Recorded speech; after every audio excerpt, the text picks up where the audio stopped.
आज हम लोग ग्राफिकल विधि से, ग्राफिकल अप्रोच से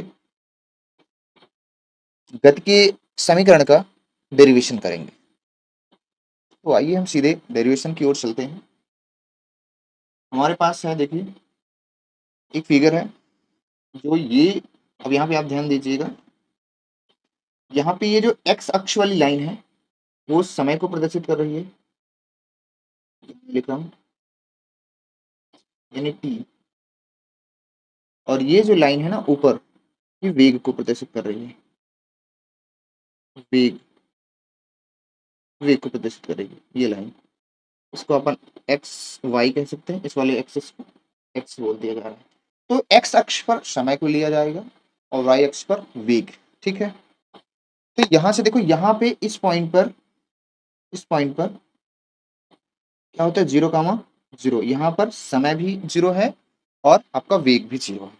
यहाँ से हमारी प्रारंभिक वेग है, यहाँ से प्रारंभिक वेग, इसको हमने कह दिया ओ, इसको हमने क्या कह दिया, ओ थोड़ा सा बड़ा लेते हैं, हमने इसको कह दिया ओ, ये ओ हो गया। और यहाँ ओ से यहाँ पर पहुंचे, जब यहाँ पे देखिए, यहाँ मैं कलर कर रहा हूँ, इसको हमने कह दिया ए बिंदु। और यहाँ से ग्राफ क्या हो गया आपका, स्टेट इस तरफ चला गया, यहाँ पे पहुंच गया, इसका नाम मैं दे दे रहा हूँ बी। और यहाँ से फिर ग्राफ आया यहाँ इस पॉइंट पे सी, और यहाँ से चला आया ग्राफ आपका डी पॉइंट।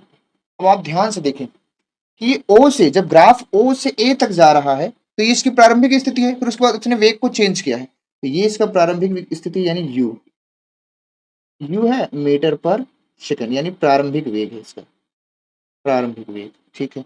यहाँ के बाद उसने क्या किया है, थीटा एंगल बनाते हुए स्ट्रेट लाइन ग्राफ ले लिया है, ठीक है। और ये आपका, ये जो है आपका समय है, ये आपका क्या है, टी है, तो ये भी आपका टी ही रहेगा, कोई दिक्कत नहीं। अब यहाँ पे ग्राफ ओ से गया ए से चला गया बी पर, तो ये इसका यहाँ पे क्या है, अंतिम वेग। तो इसका अंतिम वेग यहाँ पे अगर ध्यान से देखा जाए, इसका जो अंतिम वेग है मेरे भाई, अंतिम वेग है ये पूरा, इसका जो अंतिम वेग है वो ये है, इसको हम कहेंगे v। अगर देखो यहाँ c और d, ये भी u है, तो ये वाला कितना हो जाएगा, अगर इसको बोला जाए तो ये कितना है, तो ये कहेंगे v माइनस u, यानी ये क्या है, b और c। अब यहाँ पर हम साइड में क्या कर दे रहे हैं, सारा डाटा हम लिख दे रहे हैं। देखिए यहाँ पे पहले तो हम क्या करेंगे, प्रथम समीकरण निकालेंगे, प्रथम, ओ माय, प्रथम ही कहाँ से आ गया, पहले प्रथम तो आओ मेरे भाई। चलो, प्रथम समीकरण, हम लोग प्रथम समीकरण निकालेंगे, उसमें हमें ध्यान देना है प्रथम समीकरण में, देखो हियर कह सकते हैं, यहाँ पर क्या कौन चीजें हैं पहले उसको आप अच्छे से दिखा दो।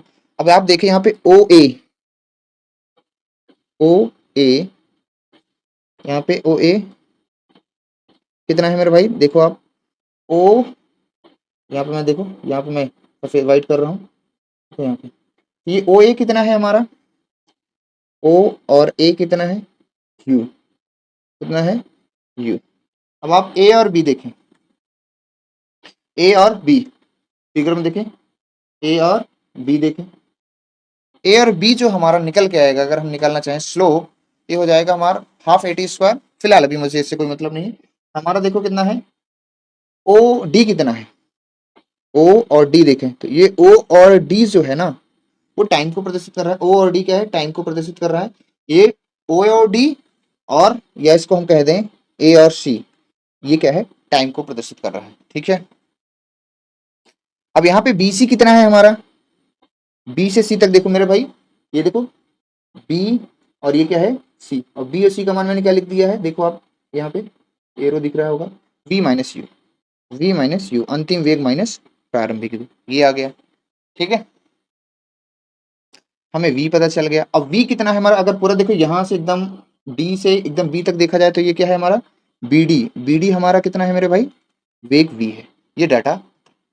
अब क्योंकि हमें प्रथम समीकरण निकालना है मेरे भाई, क्योंकि हमें क्या करना है, प्रथम समीकरण निकालना है, तो हम क्या करेंगे कि देखिए यहाँ पे हमें पता है कि जो त्वरण होता है, देखिए यहाँ पे जो त्वरण होता है ए, वो रेखा की ढाल के बराबर होता है। रेखा की ढाल यानी ये जो लाइन जारी देख लीजिए आप, यहाँ पे मैं दिखा रहा हूं, ये जो लाइन है येलो कलर की, ए से बी तक, यही क्या है आपकी स्ट्रेट लाइन, है ना, यही क्या है आपकी स्ट्रेट लाइन, यानी ये क्या है रेखा की ढाल, कह सकते हैं एसी रेखा की ढाल, की ढाल,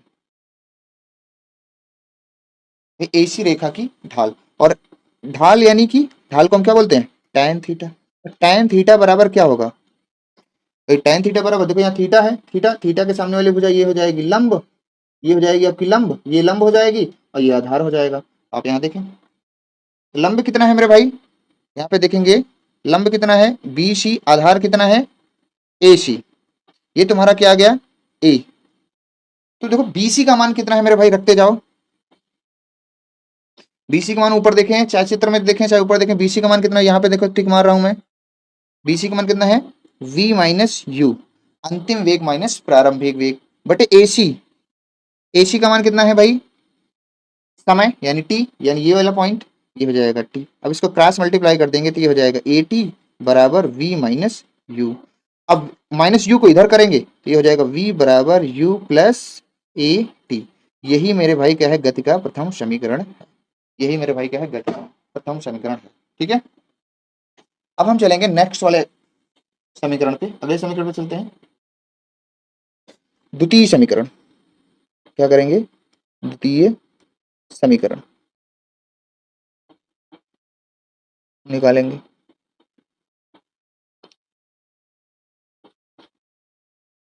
ठीक है, द्वितीय समीकरण निकालेंगे। अच्छा थोड़ा सा जो है आई थिंक कट रहा होगा, मैं इसको हटा दे रहा हूँ, फिर से लिख दे रहा हूँ।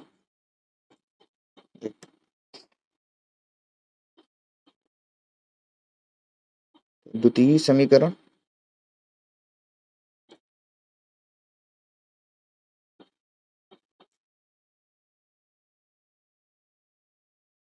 ये, अब हम देखेंगे क्या द्वितीय समीकरण। तो द्वितीय समीकरण में देखना एक से हमें चीज पता है।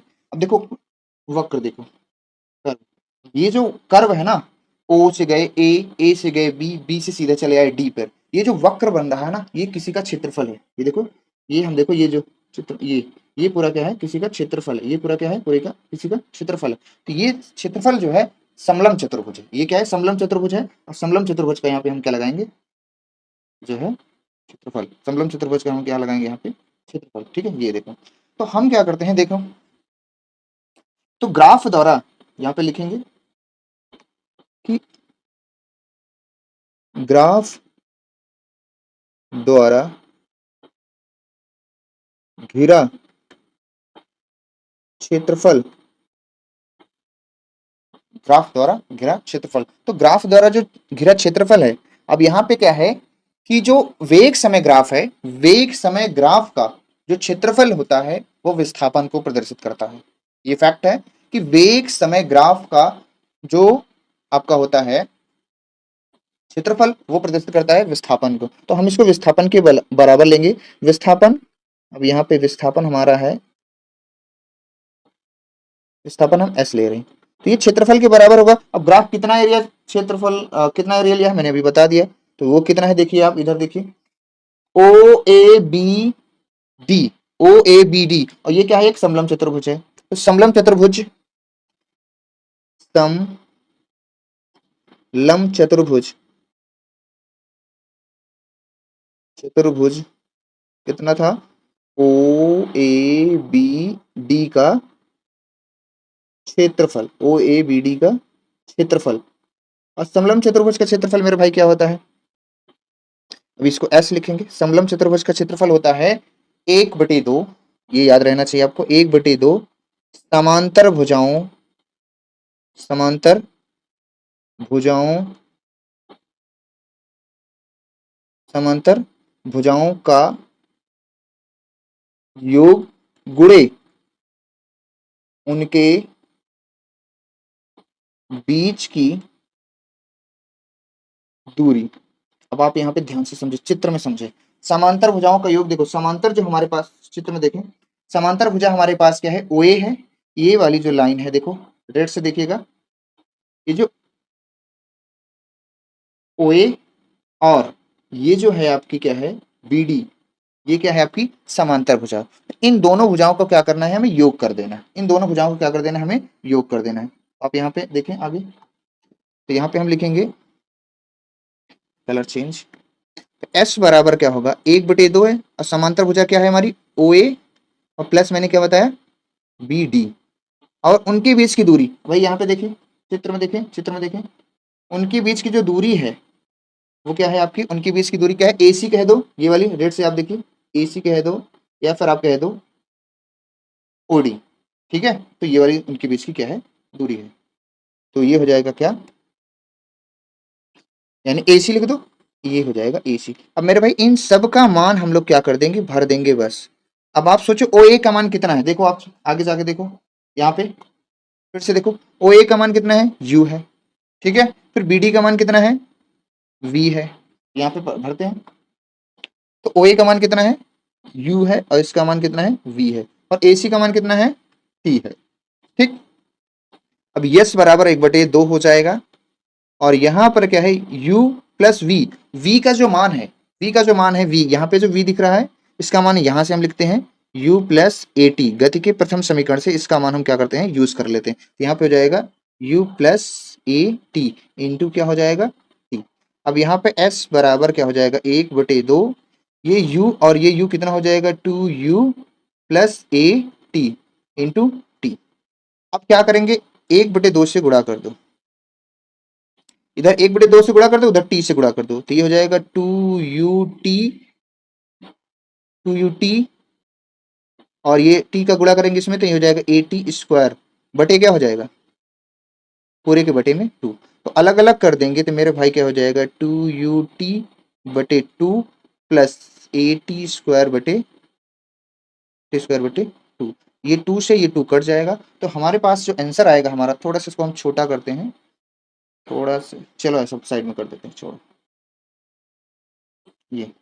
तो हमारे पास S बराबर जो बचेगा मेरे भाई, क्या बचेगा, UT प्लस हाफ AT², यही मेरे भाई क्या है, गति का क्या है, द्वितीय समीकरण। यही मेरे भाई क्या है, गति का द्वितीय समीकरण है, ठीक है। अब हमें क्या करना है, गति का द्वितीय समीकरण निकालना। क्या मैं यही निकाल दूं, क्या मैं यही निकाल दूं, देखो कोशिश करता हूँ कि यही निकालता हूँ, थोड़ा सा इसको छोटा करता हूँ पूरा प्रोसेस, अगर जाएगा तो ठीक है, ठीक है।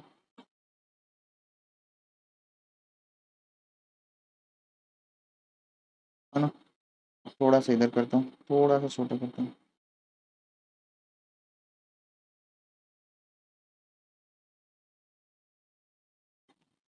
थोड़ा इधर लाता हूँ, ऊपर का प्रोसेस कट गया है, ऐसे थोड़ा सा पीछे, ठीक है। इस चीज़ को मैं यहाँ से हटा दे रहा हूँ, इस चीज़ को, ठीक है। तो थोड़ा और इधर करता हूँ,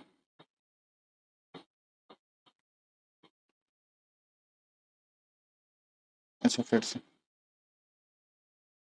दिख रहा होगा सबको, थोड़ा सा और इधर,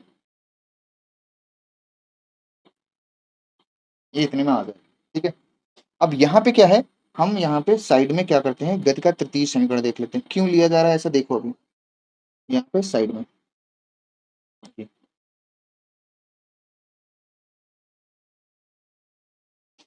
गति का हम तृतीय समीकरण भी देख लेते हैं, ये हमारा गति का दूसरा है। तो तृतीय समीकरण गति का देखेंगे, यहाँ पे देखो, हम क्या कर सकते हैं, इसको भी हम लोग क्या कर सकते हैं, सीधे सीधे क्या है, समलंब चतुर्भुज के क्षेत्रफल से ही लगा सकते हैं, समलंब चतुर्भुज के क्षेत्रफल से ही लगा सकते हैं। एक बार देखिए, यहाँ पे ये जो पूरी चीजें हैं, ये वाली यहाँ से यहाँ तक, ये इसको हम क्या कर सकते हैं, फिर से उठा सकते हैं, और यहाँ पे थोड़ा सा कॉपी कर लेते हैं, तो यहाँ पे इसको हम, वो कॉपी नहीं हुआ यार, एक मिनट, इसको ऐसे ही रखो, कॉपी तो नहीं हुआ, कॉपी कर लेते हैं,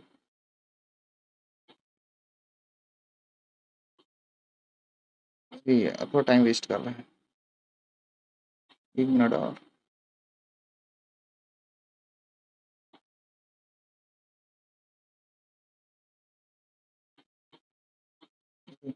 कैंसिल हो रहा है, ठीक है सर। चलिए ठीक है, नहीं हो रहा है, इसको अपन ऐसे रखें,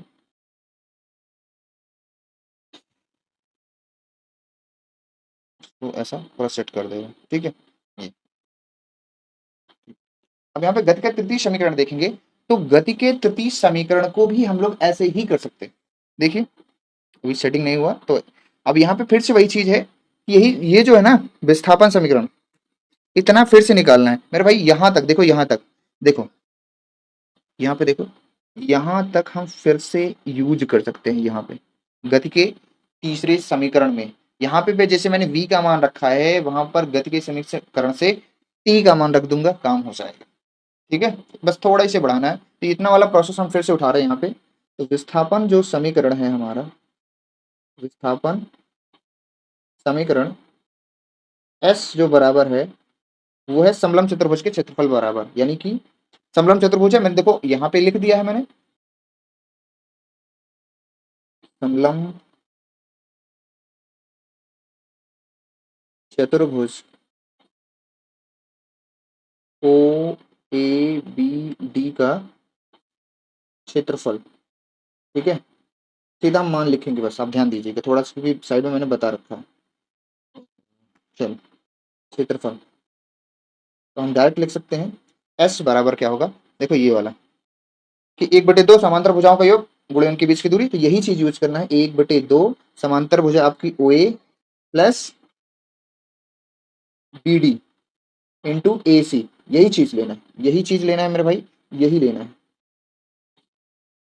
जो पीले बॉक्स के अंदर है वही चीज फिर से लिखना है, ठीक है। तो मैं यहाँ पे एस बराबर कहूंगा तो 1/2, अब यहाँ पे ओ ए कितना है, यहाँ पे देखो यू, यू है और ये क्या है वी है, इंटू टी, बस यहीं से बात बढ़ेगी। 1/2, वहां पे मैंने क्या गति का प्रथम समीकरण यूज कर लिया, v बराबर, यहाँ भी यूज करूंगा। अब चूंकि देखो गति के समीकरण में t बराबर क्या होगा, v माइनस यू बटे ए, गति के समीकरण से पक्षांतर करेंगे मेरे भाई, क्या होगा, t बराबर v माइनस, तो यहाँ पे इस मान को हम क्या कर देंगे, भर देंगे, v माइनस यू बटे ए हो जाएगा ये। अब क्या करेंगे, दोनों का गुणा कर दें, 1/2, ऊपर गुणा करेंगे तो क्या हो जाएगा, v square minus u square बटे ए बराबर एस, तो क्रॉस मल्टीप्लाई कर देंगे तो 2as एक तरफ हो जाएगा, v square minus u square हो जाएगा, यू को इधर लाओ, ये हो जाएगा वी स्क्वायर बराबर यू स्क्वायर प्लस 2as, ये तुम्हारा गति का तृतीय समीकरण। अगर तुम्हें द्वितीय समीकरण आ जा रहा है तो तृतीय में कुछ नहीं करना है मेरे भाई, यहाँ पे देखो, यहाँ पे या गति के द्वितीय समीकरण देखो, यहाँ पे जब मैं टिक कर रहा हूँ, यहीं पे टी का मान ये वाला रख देना है, ये वाला, बस बाकी सेम टू सेम है। तो आई होप यू क्लियर। अब हम आपको मिलेंगे नेक्स्ट वीडियो में, तब तक के लिए बाय बाय।